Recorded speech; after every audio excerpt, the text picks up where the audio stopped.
What about my retirement? I had so much retirement before I was married.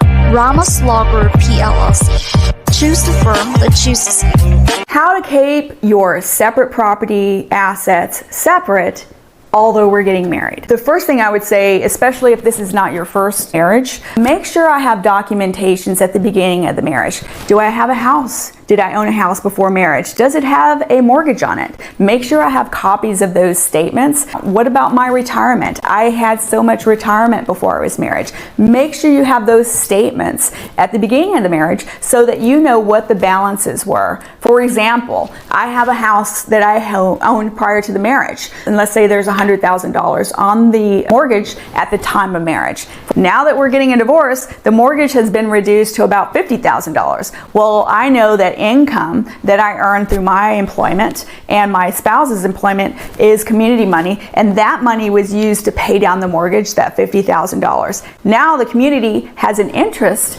in that reimbursement of that pay down, but they don't have an interest in the house. That is still a separate property asset, so we want to make sure we protect that. If you don't have documentation as to how much money was in your retirement account or what the balance was on the mortgage statement, it's going to be very difficult for you to prove how much of that is separate and how much of that is community.